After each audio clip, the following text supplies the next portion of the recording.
Hi, thanks so much for coming to my little talk this morning, and thanks to Tia for inviting me. I'm here to talk about the BSP-QEII. I'm obviously Naomi. I'm a board certified behaviour analyst, and I'm working with Seeability, which is a charity and also social care provider. I came from the NHS and I did a secondment for Hampshire County Council, which is where I learned about this tool. So if the least restrictive practice team are here, hello. Thank you so much for introducing me to this tool. Onwards with the show. So our session is going to be pretty straightforward, I hope. We're going to talk about what on earth is it? Is it any good? How on earth do I use it? And then I've done it, and what do I do next? I'll talk about what we've done and what we found. There'll be a really brief summary, and then we can all ask lots of easy questions and lovely comments. Okay, let's get on with it. Oh yeah, I put a disclaimer in. So when I was doing this, I found that I had access to stock images. So there's quite a lot of cheesy. I went for the most cheesy ones I could find, okay? And I have no regrets about this. I'm 100% nailing my colours to the mast for the cheese. I'm looking forward to it. Good. So let's talk about, I just have to move my little thing down there so I can see my notes. Oh, I'll move over there. So the BSP-QEII, the long name of it is the Behaviour Support Plan Quality Evaluation Tool version 2. So it's much easier to call it the BSP-QEII. It's made up of 24 items. So you've got a table, 24 different categories of all the things you'd expect to find in a behaviour support plan.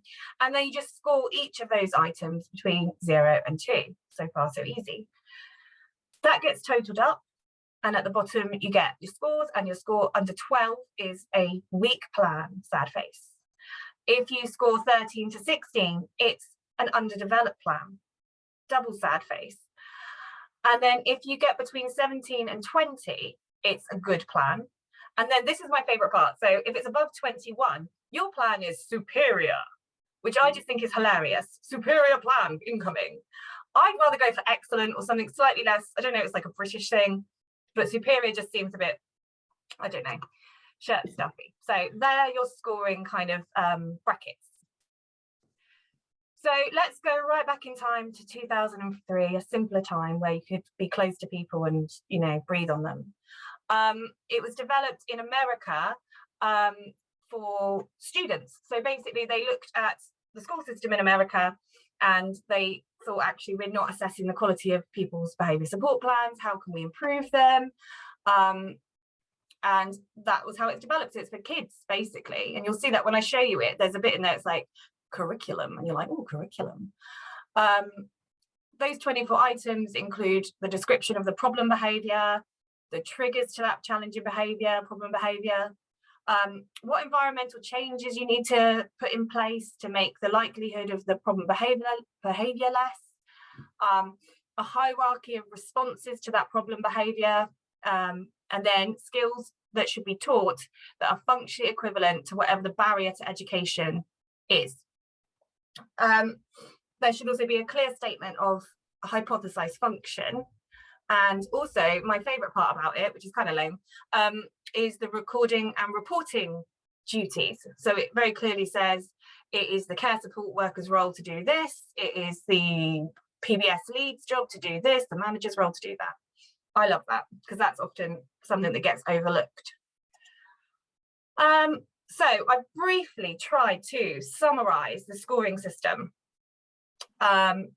It's difficult to kind of sum it up because from those 24 items, you can see it's quite a range of different things you're having to look at. But you would generally score a 0 if that item is not in the plan at all. So if you literally just skipped completely talking about the function of behaviour, you get a 0. Or if there's inaccurate or negative language included, or if it doesn't make much sense. So there's no real clear flow to the plan.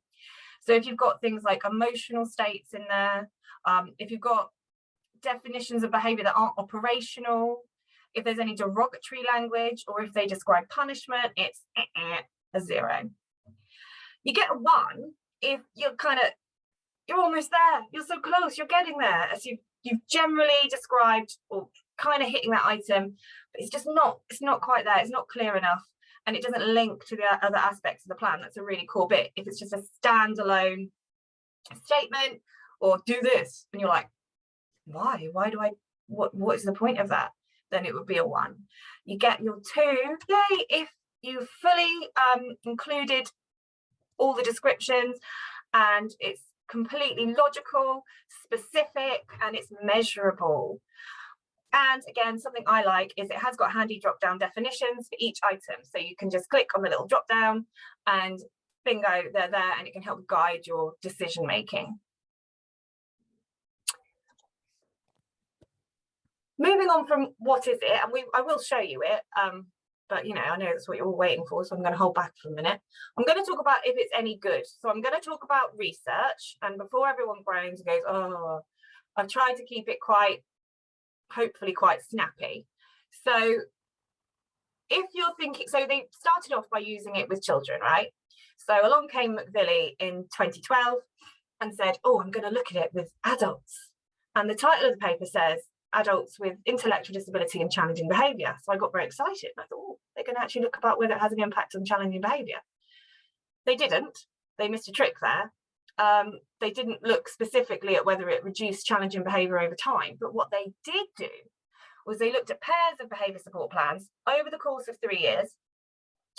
And they found that the measure itself, the BSP-QEII, has good inter-rater reliability, which is hard to say, which basically means Bob can look at someone's support plan, Sue can look at someone's support plan, and they both look at it and they score it the same without peeking at each other's notes, without whispering at the back of class. They both would score it the same. So that's really, really good. They could see that it didn't matter how the setup was. So they, out of all these BSPs, they looked at ones from, so it's done in Australia, so their equivalent of the NHS or their government social care body. They looked at ones written by those employees. They looked at ones from independent care providers. They looked at ones from specialist staff. So, you know, the providers that have got behaviour analysts on board, they looked at all of them. And they found that using this tool will improve the quality of a PBS plan, irrespective of what your organisation setup is.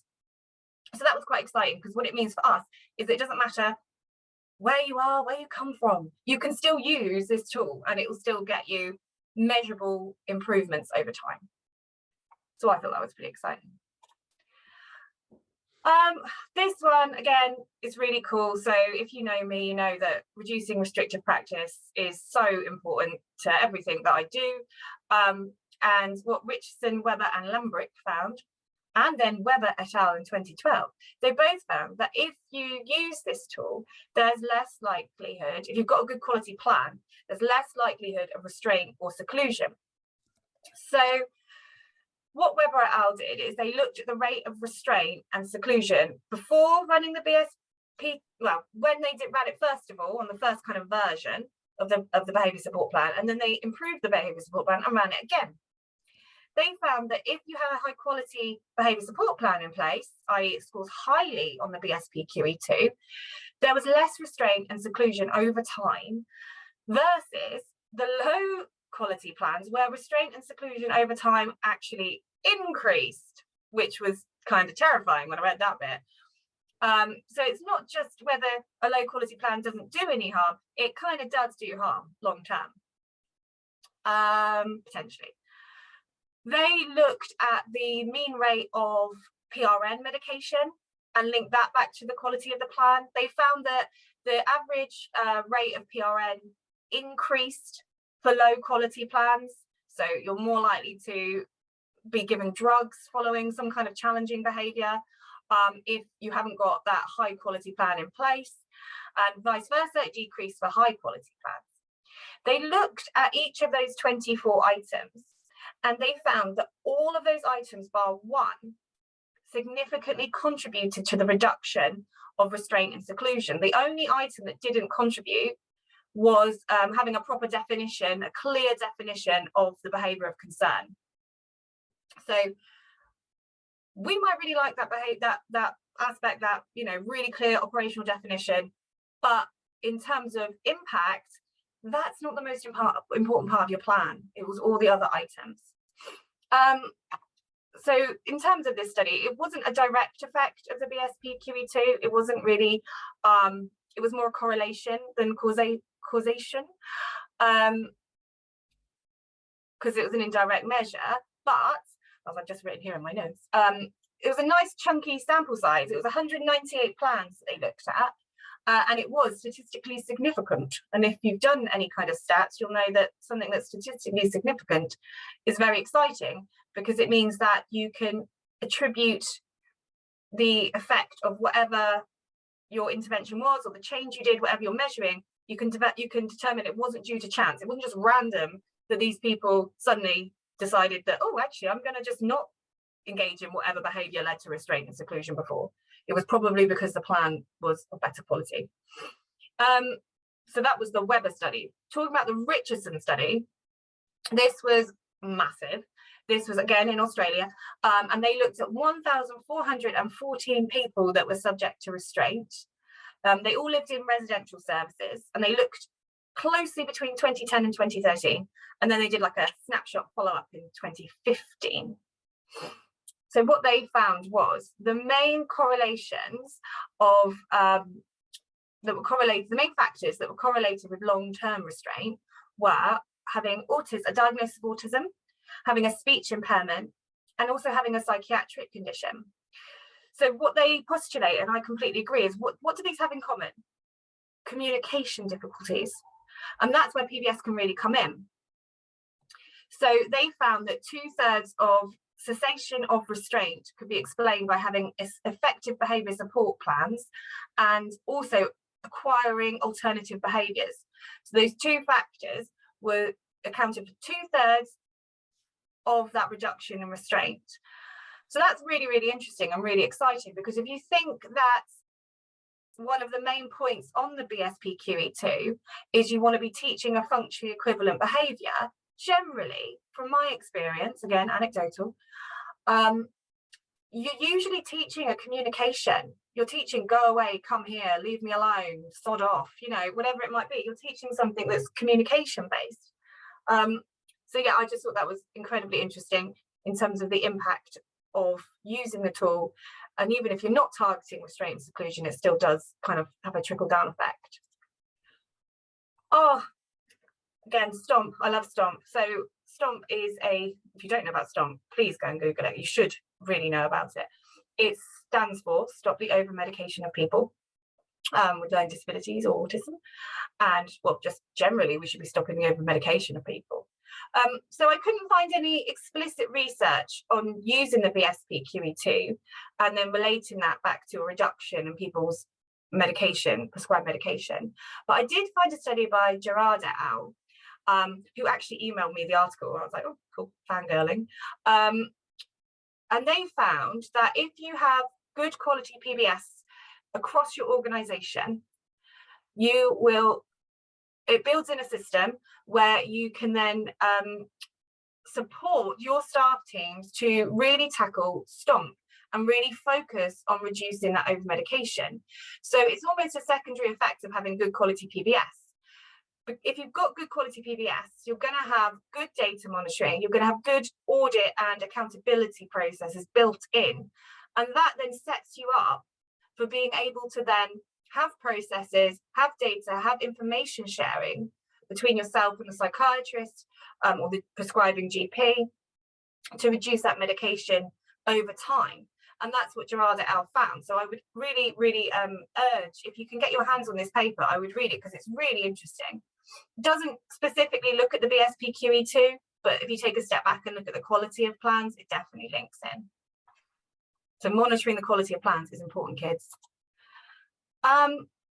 This one was a fun slide to do. How many times have we gone into services or homes or whatever, and you have people working there with the best of intentions, but they're like, I've been here for years, I know what I'm doing, I've got all these letters after my name, I don't need to run this tool. We don't want to add in any extra work. We're already running periodic service reviews, we have KPIs we need to meet, quality audits are getting carried out, all that kind of stuff is probably going on in your organisations.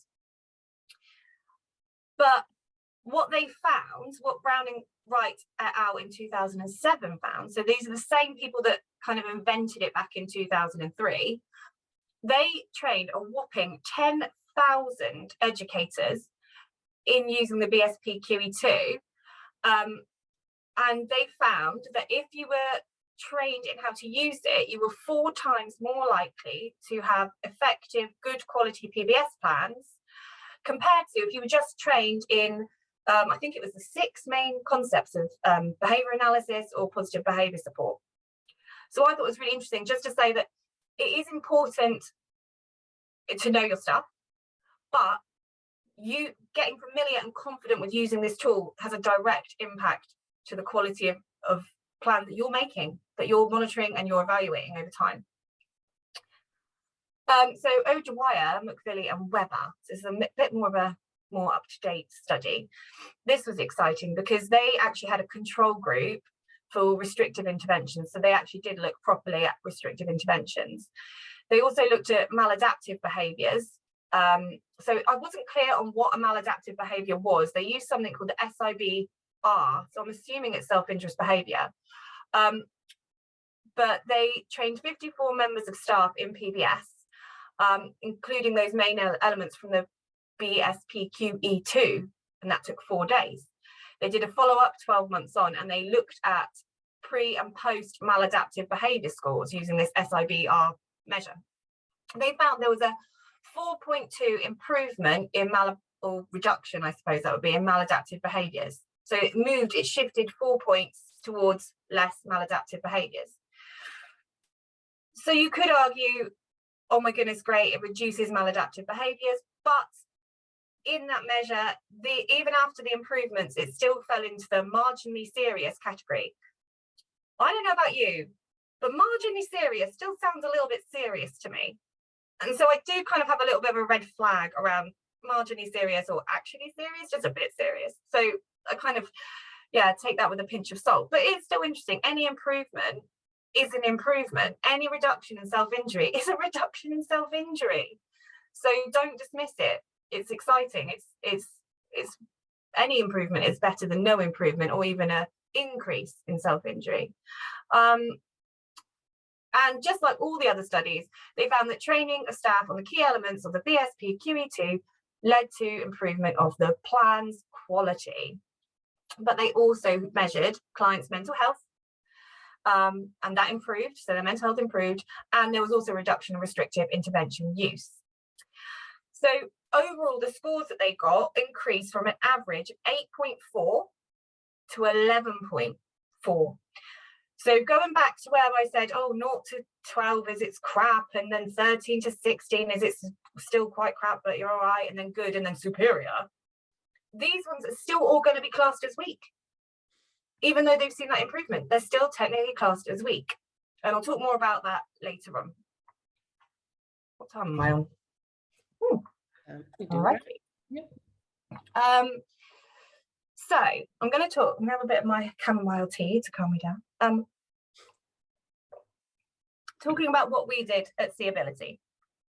So in our kind of clinical assessment intervention team, we have behaviour consultants, and we're running PBS plans for people with and without very, very challenging behaviour. I joined the organisation, the charity, in July, end of June, July, and I asked my consultants to go out and run these BSP-QEIIs. I did give them some training beforehand. So they went out, they trotted off, and they ran their BSP-QEIIs, and they came back to me very, very, very sad because the scores were really low, really low. And I'd read these PBS plans. I'd looked at them. I thought, yeah, they're all right, they're fine. But they had not scored highly on the tool. We then took a random sample. Oh, no, first. So we did the first lot and everyone was very sad. Then I said, okay, we need to get together, find out what's gone wrong, what are the themes, let's rejig our PBS plan format, because it's just not capturing what we need it to capture. So we looked again at the PBS plan. you know, gave it basically some kind of like Gokwan makeover. If you know who Gokwan is, then you know, solidarity. And ran it again. So we ran it again. We just did it again. So we had a pre-score and post-score for all these people. We then took a random sample of 14 of these scores and completely anonymized the corresponding PBS plans. We whizzed them off to an external consultant who I think is watching this presentation, so hi. And she didn't look at the scores that we'd given, she just looked at the PBS plans and she completely independently rated them herself. Then we sent her the scores because we didn't want to do the maths, and we said, can you please do the maths and find out our inter-rater reliability score, which basically, like I was saying with Bob and Sue, does person A agree with person B that that's how we're going to assess this plan? Good news is, yay, my team aren't totally biased. It came back as 86%. I think I've gone to the next slide now because it's a beautiful table that you're going to love. I might lose my notes. Hang on, I'll just go back and make sure I'm not going to lose any notes. Yeah, I might have to flick back and forth because I haven't put my notes on both slides, which is so sensible. So what she found was that our inter-rater reliability score was 86%, which is really good. Anything above 80% is enough for everyone to give themselves a pat on the back. They aren't being overly critical of their work. They aren't being, you know, egotistical about their work. They're being accurate. So that's really nice, really, really pleased. The bad news is the scores were still really low. None of them were rated good or above. But, and I'm going to go back to my other slide because I've got numbers on it. So the average pre-score that we got was 6.6 out of 24. And the average post-score was 12, which is right at the point of weak versus underdeveloped. I never thought I would be so wanting to have an underdeveloped plan, but on average, they were still all weak. So overall, given other research findings, that they do show that it's very hard to get a good quality PBS plan using this tool. But what it does show you is where you are and where your weaknesses are and your plans. So that's something really, really useful. It gives you something to work towards. You can see progress over time. So I asked our external reviewer to give us some feedback, and she said that she found the BSP-QEII restrictive and challenging. She found it quite frustrating, I think, because she could see that there was all this other good stuff going on in the plan, but because it didn't come into those 24 items, it was kind of like, oh, it's so good, but I can't include it in this particular aspect. And she thinks the quality of our plans are good. And we aren't alone in this. So that, I don't know if I mentioned this study yet. There's a study by Chaplin, Hastings and Noon. Don't ask me what year it is, it's in the references. But they looked at 81 BSPs, behaviour support plans. And when they looked at those 81, 100% of them were weak. All of them. And these are the big dogs. This is Richard Hastings we're talking about. And they found that 81, all of them, 100% were weak. They then looked at they then kind of, you know, did Gokwan on the PBS plans, and they found that then they managed to increase the scores so that there was a 40% improvement, but 37.5 of these were requires development, and only 2.5% made it to good. Only 2.5% got up to good, which, I mean, these are skilled clinicians here we're talking about. I think it was NHS intensive support teams, or like specialists and things like that, compiling these behaviour support plans. Oh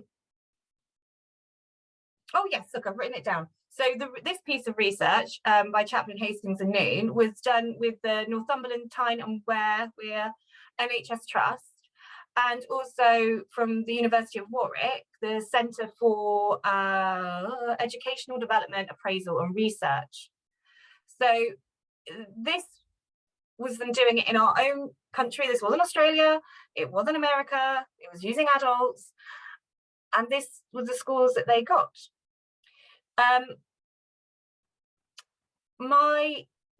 So the external consultant did say that maybe some of the disagreements between herself and the behaviour consultant, where they occurred, might just be because she doesn't know the person. She doesn't know that actually they don't need a verb. One of the problems with the BSP-QEII is that if you don't need a verb, you automatically lose points. So people with mild learning disability, or they've already got the skills to communicate and say, go away, leave me alone, come here. If they've already got those skills, they don't need to learn a verb.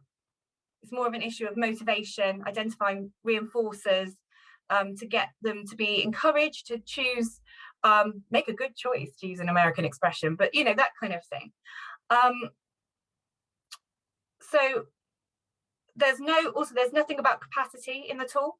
So you've got somebody with capacity, there's nothing about consent or anything like that in the tool. So again, it's a bit awkward.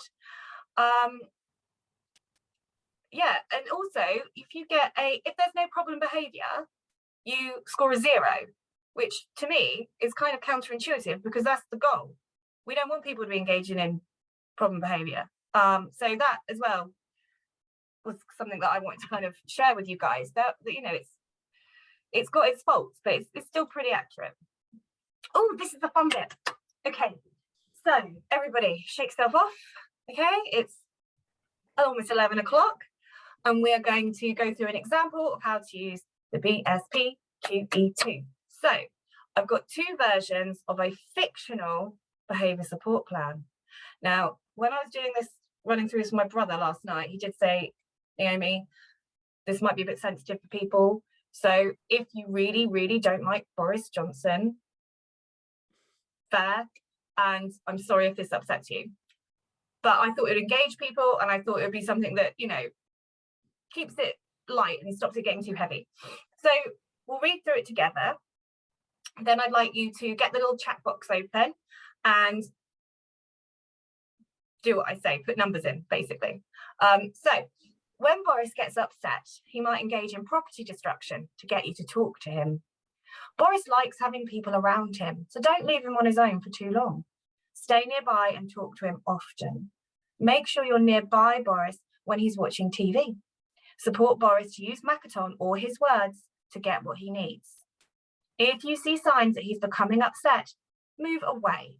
Give him lots of space and time alone to calm. WTF, my first question to you guys is, what is the function? Answers in the chat, please. I feel like a YouTuber. Like and subscribe. You're making me giggle with all your I love it. I'm only butting in, Naomi, just to double check, you are going to give your CEU words. Yes, did not forget to do that at all. The first CEU word will be, looking at my books. I mean, it's going to be Boris, right? It has got to be Boris. Yeah, the first word is Boris. Thanks, Tia. We'll go with Boris. Right. Thank you for reminding me. I completely forgot I was supposed to do that. No, it's quite all right. It's easy done. And I will wait until people have finished answering your question, and then I will write in for CEU. Oh, I love these answers coming through. Everyone's getting it right. We're going for lots of attention. Oh, Lois is here. Hi, Lois. Attention and or tangible. Attention, reassurance, social attention, access to tangibles. Attention. But lovely. Loads. I would go with attention. There's a little question around the TV there. But when we have a better quality plan, it should become more, can you see the chat on my screen? Oh, okay. You can literally see everything. Sorry, I'm not used to Zoom. So bear with me because I've got the BSP to share with you, but I'm really worried I'm going to end up. Do that. What does that do? Oh, how do I? What are you trying to do, Naomi? I'm trying to pull up my Word document of the BSP-QEII that's open on my desktop right now. Right, yes. So yeah, you want to come out of the PowerPoint, which will bring us back to our faces, and then open it up and share the Word document. We won't see anything else. Well, what I might do then is just talk through the 2 examples of good and bad, and then do that, because that sounds quite confusing. It gets clunky in whatever platform we use. Okay. So that's kind of the pre-example. So you see this a lot of the time in behaviour support plans. It's kind of woolly around, he might get upset, he might engage in property destruction. What's upset? What's property destruction? Like, I could be upset right now. You'd have no idea. I'm not. Property destruction, what does that mean? Does that mean smashing windows? Does that mean jumping on cars? Or does it mean throwing mugs around? And also this bit about he likes having people around him. Don't leave him on his own for long. What's long for you might not be long for me. So we need to really tighten up these phrases. They're too vague, they're too woolly. And also, if you see signs that he's becoming upset, move away, give him lots of space and time alone to calm. Now, we've just very quickly got the vibe that it's attention function. So if someone wants attention, why the hell would you move away from them? It's like saying, oh, sorry, you feel bad, bye. Just disappearing. Like, that doesn't make any sense. So, next slide, please, Chris Woody. This is a long one with a lot of text, but bear with me, okay? Just stay in the zone.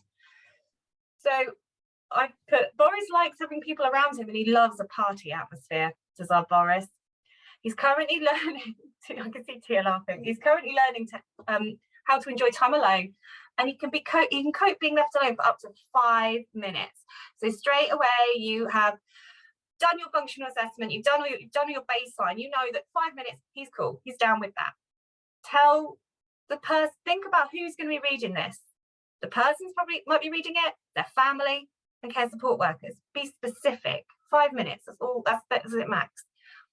We've got the warning signs in. Now I know Hanley likes to talk about precursor behaviours. I think precursor behaviours sound scary, like in a horror film where you know the tension's building with the music, the precursor behaviours. I like warning signs because I think that's just much more normal. So I've put in here, again, this would be based on your functional assessment, observation, interview with staff, all that kind of thing. He's like to mumble, avoid eye contact and wave his arms above his head. So he might wave his arms down here when he's happy and up here when he's upset.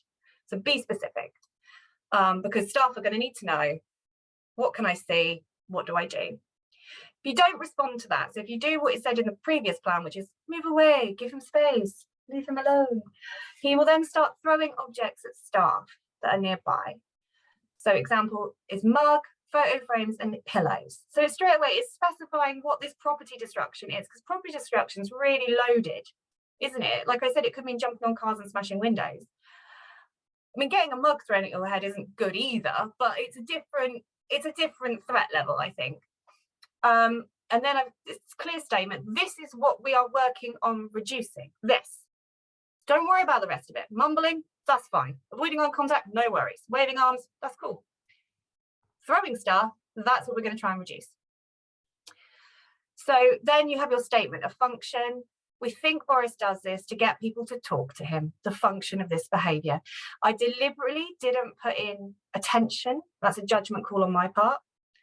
But I think that we should be considering whom is going to be reading this, like I just said, the client, the family, care support workers.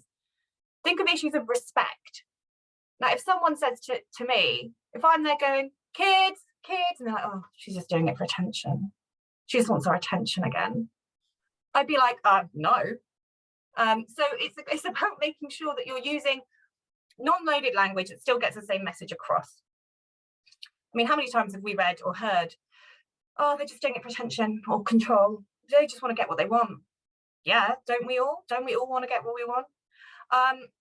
So yeah, I've just put in my notes as well. This behaviour support plan should be the front end of your functional assessment. Show your findings, not your workings. If you've done observations and you know he's more likely to show warning signs and then throw objects 15 to 30 minutes after dad has gone, staff are talking to each other and not him, or when take me out finishes, you know that you don't need to say, I did this many random observations this long using partial interval, blah, blah, blah. Just put it in the report. It's fine, in the behaviour support plan. So it just finishes with, we're currently working on teaching him how to get staff attention to reduce the number of things thrown. And I'm really conscious of time now. This is the meatiest few slides anyway, so it's cool.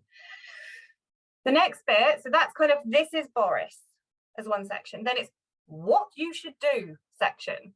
Okay, so this is, again, very, very clear. This is what you should do throughout your shift. Talk to him every 2 to 3 minutes that you're with him, sign to him with Makaton alongside your speech. I've put a handy little visual prompt in there for staff. So if you have got someone who doesn't know any Makaton, at least they know how to sign the thing that's not going to get a mug thrown at their head. If you have to leave him, tell him where you're going and when you'll be back.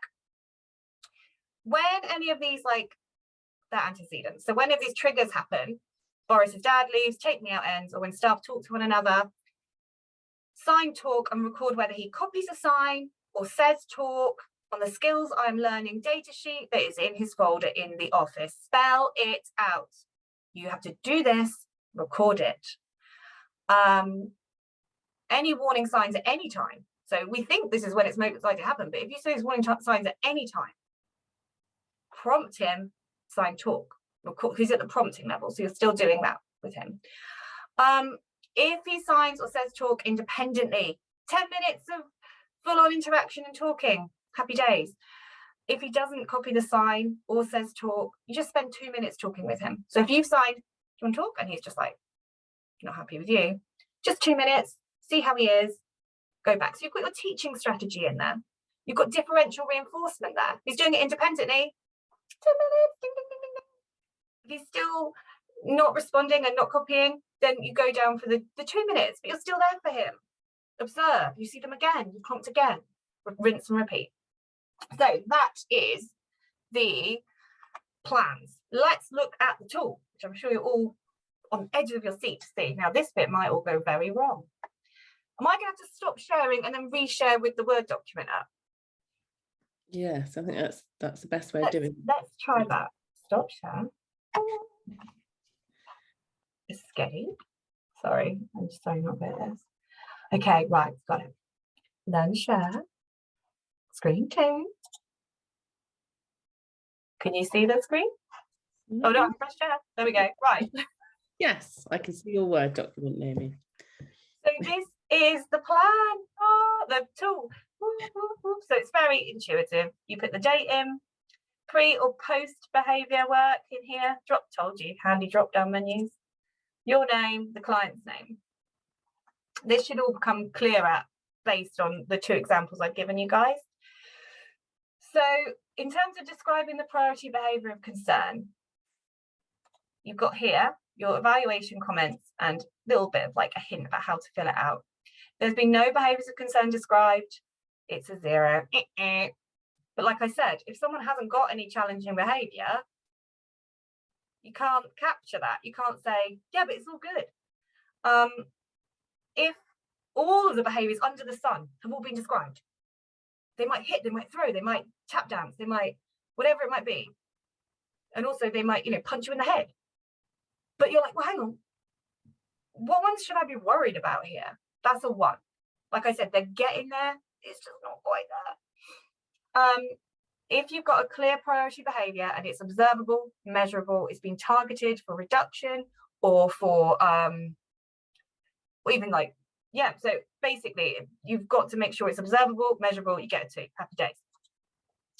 So in the chat, could you say, first of all, what your pre-score for Boris's plan would be, and then your post-score, just do it as one message, and we'll just see how that's, although I don't want to show everyone's answers on the share screen, so it should just be sharing the Word document, I think. Oh, should it? Yeah. So you can't see the chat now?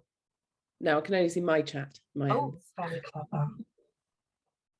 Oh, thank you for all the tips about my screen issues. I really helped it. Oh, black screen, people saying black. Oh, they got 1 or 2 people are having issues with seeing it, but most people can see it. so oh, okay, well, I can always email a blank one round, and I'm hoping that my auditory commentary is good enough. So if you give it to us, we can send it to all of the guys, to the guys along with the PDF copy of your slides. Let's do that. I feel like I've talked a lot about it, but not shown you guys it, and that's like the main thing. So I'm sorry for those that can't see it. Not getting any scores coming through, but that's okay. Basically, I think it would have scored a 0 and then probably a 2. In terms of specifying the immediate predictors and triggers, again, we spent a lot of time going through that, describing that in the second example I shared. If you use emotional states to describe the behavior, or the triggers, so when they're feeling this, that's not good enough. Like, I could be feeling fuming right now, I could be feeling really upset right now. It's not clear enough. We need to see stuff that we can measure, count, observe, that's going to really help the people you're asking to do these interventions, because otherwise it's too subjective. And also, we want to teach people that no matter how they're feeling, it's not acceptable to hit or to self-injure or whatever it might be. I don't know if unacceptable is the right word to use there, but you see what I'm saying. We'll skip number 3, because this one's better for Boris's example. So change is needed to the environment. So that's about being around him, being near him. And again, you've got some lovely examples here. So if you've got general, not adequately described environmental factors, it's a 0. If there's no logical link between that and the problem behaviour, it's a 1. So you see there's a lot. Make sure that the house is tidy. Make sure that the lights are working, whatever it might be. What's that got to do with the problem behaviour? I don't know. Just nice. But it needs to be linking all the time back to the problem behaviour, okay? Clear statement of the function, WTF. What is the function? Needs to be in there. Why? Why are they doing it? It makes sense to them, and it should make sense to you, and it should make sense to the care support worker. If it's just there, like, we think they do it to escape, and you're like, why do they want to escape? What's going wrong? It needs to have a logical reason. They need to escape when they're being asked to do things they don't want to do, whatever it might be. It needs to be linked back to the behaviour and to the triggers. This is where so many plans become unstuck, from my experience. You can have a really good plan that's scoring 2s on all of these. You get down to 0.6 and just go, oh, because they haven't put a verb in. By the way, does anybody else think of Furbies? So if you've got anything in here, and I really hope you don't, such as revenge, vengeance, power, or control, do not pass go, do not collect £200. You will be going straight to PBS jail, because you can't have things like that in a PBS plan. It's unethical, it's inaccurate, you can't measure it, and it's very subjective. So that's a 0. If you've got a verb in there, oh my God. So this would be in the first example. Well, this is loosely in the first example, but say if it's like, prompt him to say, leave me alone, and the function is tension, nah, that's a 0 too. There's no 1 on this one, by the way. You either got it or you ain't. So if the verb does serve the same function as the problem behaviour, you get 2 lovely juicy points. This bit again can take up quite a lot of space in your PBS plan, but I would really strongly encourage that we do include teaching strategies in our PBS plans, or you can always say see separate document. There's no reason why, if it's getting too big. So the teaching strategies should be, so we'll start at the bottom, work our way up. Cathartic strategy. So I see this again a lot. Distract them. Okay, that's fine, but you're not getting to the real issue there. You're just distracting someone. You're just confusing them, giving them something else to do. You're not really drilling down and giving the person a tool that they can then use another time. If you've got a reactive strategy here, so if it's, if they're hitting themselves, hold their hand. That's a reactive strategy. And a restrictive as well, but that's another subject for another day. If you just got, I see this a lot as well, again, it scores a 0. General positive behaviours, you're teaching them to say, excuse me, you're teaching them to active support, to engage in activities of daily living. That's all nice, it's great. Again, not getting to the heart of the issue there. There's no teaching strategy described, again, it's a 0. If you've got some teaching strategies, but they're not detailed, it's a 1. If you've got detailed explanations for all verbs, and again, you might have more than one, like Boris was learning both to be left alone and also how to ask to have someone talk to him. So you might have 2 different teaching programs running simultaneously. Again, you can have it as like an extra document outside of the main PBS plan. I'm going to stop talking about it now because the rest of it's kind of obvious. So reinforcers and rewards. So for Boris's case, it would be he gets attention and he gets a nice conversation with the staff that he likes. When is it given? How often it will be given? And then you get down to your reactive strategies, which usually PBS plans are pretty good at. I've got to be honest, the ones I've seen. And then how you're going to know if they've achieved the goal. And then my favorite bit, which is so lame, team member responsibilities, communication, reporting, all of that kind of thing. I'm going to, again, stop sharing. And like Tia said, we can share this with everybody. And I'm going to now try and reshare my screen. We'll be around, I think, am I right in thinking we come to, no, we're not quite there yet. That's right. Almost done. We're almost done, I promise. So we just need to release some time for some questions at the end. I know we don't want the fun to, oh God. And the second CEU word. Yes. Second CEU word will be verb, F-E-R-B. Like it. Yeah. Okay. Present from the current slide. Right. So done Boris. Boris is sorted. Okay. So this is kind of a bit of an easy bit now, really. So I've kind of already talked through this with you guys. I want you to get familiar with the tool, look at the tool, become one with the tool. But look at all those different drop downs, consider them, think about what they really mean when you're thinking about functionally equivalent replacement behaviours and teaching strategies, for example. When you're thinking about reinforcers, do you know they're reinforcers? Have you done a reinforcer assessment? Is it just nice? Is it just something nice? It doesn't actually increase the future probability of the behaviour. These are all conversations you should be having with your peers and with your supervisors and that kind of thing. Just grab an existing PBS plan off the shelf or off the shared drive, read it with fresh eyes, okay? Look out for each item as you're going through. I like to print it out and literally just circle bits. Read through it again, this time score it as you go. If you get extra kudos if you get a colleague to do it too. No peeking, and then you've got an iterator reliability check. If Sue comes out and says this plan is superior, and Bob comes out and goes no, it's weak, you know you've got a problem there with the way it's written. Again, this is where if you know the person, you know what the plan means. You're like, oh, I know what that means. That bit, that's what we do that for. It's not clear. It's not clear. If the client's reading it or a family member's reading it, it's not clear. My dog is barking. You'll probably need to look at your PBS plan format and give that, like I said, a got ground makeover. Apologies. Well, at the door, Naomi. And like I said, just get started, just do it. The sooner you do it, the sooner you can realise that the majority of our plans will not score very highly, but you can show progress. It will, like I just said, highlight any weaknesses or gaps in your PBS plan format and also in your assessment intervention process. So if you haven't done a functional assessment, you're not going to have a functional behaviour.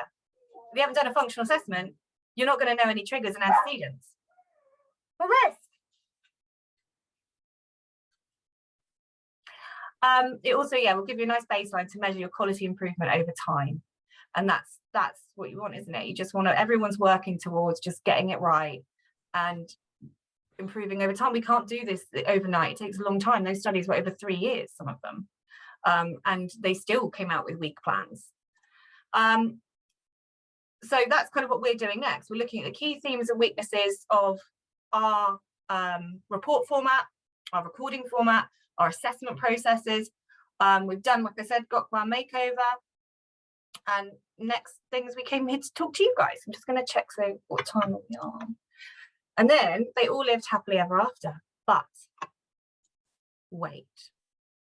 So I feel that there are key weaknesses of the BSP-QEII that need to be addressed, including contextual fit, of using the tool in a UK context. Reliance on verbs just seems a bit heavy when you don't always need a verb.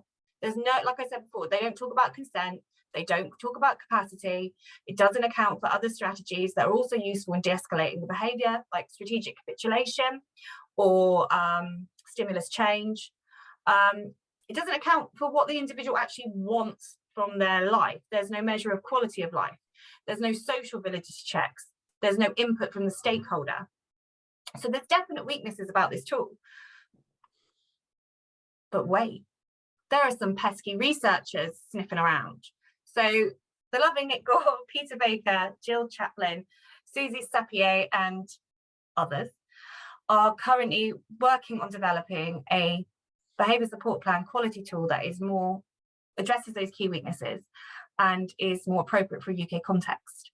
So the SF Darren is the Charlem Foundation Developmental Disabilities and ABA Research and Impact Network, SF Darren, and that's again from the University of Warwick. So that research has kind of generated this new approach. So basically, they are at the moment developing a test, like a test pilot, test run of the of their new measure, which is called the BSP-QEII. So fighting the urge to meow. As a provider, Seeability are going to be taking part in this as a stakeholder, and they have already put out feelers to see if there's other providers that are interested in doing this. So really, it is a case of watch this space. In summary, the BSP-QEII is a useful tool to make sure that you're on the right path. It's backed up by clever research. It has got limitations in the UK social care sector, okay? Nothing's perfect. In the same vein, progress, not perfection, is what we are looking for here. And there isn't much out there to use, to be honest with you. So if you've got nothing yet, I would urge you to start running these. Watch this space. There might be a more appropriate or applicable or useful or practical tool coming out. But this one is there, ready, waiting for you with clever drop-down menus. There's some lovely references that you probably can't read. Again, I can share everything, it's not a problem. And breathe. Well done, Naomi. Oh dear. I'm obsessed with your energy, Naomi. I've had like 5 coffees. I feel like I don't need to be The only way to get through the day. But no, I just love it. And I can honestly attest to those of you who are watching that Naomi brings that kind of energy into just about every meeting. So this is not just for your benefit. She genuinely is this energetic about behaviour support, and I love it. Would I make myself really unpopular if I disagreed with you on a point? Yeah. No, you can. No, I mean, you can disagree with me. You won't make yourself. I love disagreement. It's not technically a disagreement, it's an amendment to your thinking. I think I'm going to, so, and it's on the point of cathartic strategies. I love them as active strategies. I think I do. If you have a person who's really distressed and that punch is coming and they hit a pillow rather than me, I am all about reinforcing that. Oh, okay. I completely agree. But I agree with you that it shouldn't be all that exists. Yeah, I think that's what the tool addresses. And but again, it doesn't capture. Are there other, I mean, I guess it would come into your hierarchy of response of reactive strategies, wouldn't it? So you could argue it could be captured in there as a cathartic strategy. Because at the end of the day, no one wants to get punched in the face. No, well, maybe Conor McGregor? No, he wants to do the punching. Yeah. Yeah, so he probably doesn't want to receive it. Fair enough. No, I agree with you on that point. But I just think I wouldn't want, I think there's some of the creative destruction stuff, like if you're feeling really angry, and particularly for like people going through puberty, those hormone fluctuations and stuff, like it would be perfectly developmentally normal to be experiencing those things. And to teach people, when you feel that way, here's how to channel that energy, you know. And we've all been there, stamping out the recycling, or definitely. hanging out and washing aggressively. I think, yeah, it's just it's fine. I think definitely, I think that's a completely fair point. And again, it's one of the weaknesses of the tool. But I think the over-reliance on functionally equivalent replacement behaviour, they need to specify whether it should be something that's socially acceptable or not, because you could argue that all of those behaviours are functionally equivalent. But and of course, the challenge with socially acceptable is that completely changes according to culture. So yes, exactly. It's very difficult to target. And there's no social validity like measures in this. Like, it's very much, this is what you should, this is good, that's it. And am I right in thinking, because this was a long time ago, but the UK SBA PBS SIG did they trialed the BSP-QEII and got loads of organisations to submit anonymised PBS plans, and I remember the outcomes being like, I'm pretty sure they wouldn't have been like nationally, because it was quite depressing. I think one of the plans that was submitted was considered good, and there was no superior. But I remember somebody telling me that one of the challenges was that the BSP-QEII is designed to be assessed against the BSP-QEII PBS plan template. Maybe that's. Am I right in thinking that, or is that? I don't know. I've never seen a BSP-QEII PBS plan template. But I mean, it's. I'm loving all the comments, by the way, you guys. Thanks so much. One thing I'd like to ask, and then there is, I think, one or two questions that we probably should get to as well from other folk. But in terms of that model, that obviously you're using that tool at Seeability, that nice adaptive format that you're using. How do you sort of bridge it into auditing the implementation of those plans? Because obviously you can have the best, most beautiful, shiny plan, but if it's not being implemented. Really good question, Hannah. So what we're doing is we're running them alongside PSRs. So we are planning and making sure our plans are, I always say it's like can't cook, won't cook. If you've got a good plan and you've done the training with your staff, you know that it's not they can't cook, they can cook. And then if you then run a PSR, so periodic service review, that I like to do observation-based PSRs. So you see if what's going on in the plan is actually happening in that person's home. You put those two things together, and you've got quite a powerful snapshot of our plan is good, our implementation is crap, or our plan is good, our implementation is good. Why is there still behaviour going on? Or why is this person not acquiring this skill? So you put the two together, and I think they really complement each other well. And I love PSRs. Don't even get me started. Cool. Awesome. So answer the questions in the chat. We've got a couple of questions on the question and answer thing. The first one is really around how it's legitimately used. I mean, I think the answer to that is that you could rate a BSP that you'd written or one that somebody else has written. That's the idea, and that's why getting that inter-rater reliability check is really useful. Because if you're like, oh, I've been really harsh on myself, or you're like, I don't know, out of touch, and you're like, I'm so awesome, this is superior, and that's not true, get someone impartial to come and look at it as well. So by all means, rate your own BSPs, but also swap and get somebody else to rate it too. Obviously, consent to share, anonymize, etc. needs to be done. Do I think BSP should be written as a third person instead of the first? Hang on, let me think. First person. I know. Hang on, I'm trying to think what first person is. That's like first person. I like to be. I don't really have an opinion on it, but I do think. Actually, I do have an opinion on it. If you are a clinician and you're writing recommendations, I don't think you should be using that person's voice. I just think if you're saying, I've observed this, I think you should do this, that's not the person saying that. Get their input into their own planning. If they don't consent, I personally totally agree. I think that if you genuinely consult them, and I sit down with a person, I'm like, right, tell me how you'd like to be supported when you're struggling. Like, what do you want me to do when you do this? And they say, I want you to do that. I'll be like, right, I want you to do that. Fine. Yeah. But if the person is not capable of that level of stakeholder input, or for whatever reason, for whether it's because they're not verbally able, or whether it's because if we were to discuss it with them, that would be distressing for them, then we shouldn't give the impression that we did. That's exactly it. I think it'd be really misleading, and also I think, again, you've got to think about who is going to read this document. Hopefully the individual, their family, their social worker, their friends, their care support team. Having criticism and being open about, I'm only human, this is what I think, is fine, but don't put that on the individual. Don't make them sign their name to something that is your opinion. That's kind of, yeah, where I am with that. Yeah. Cool. Awesome. Thanks so much.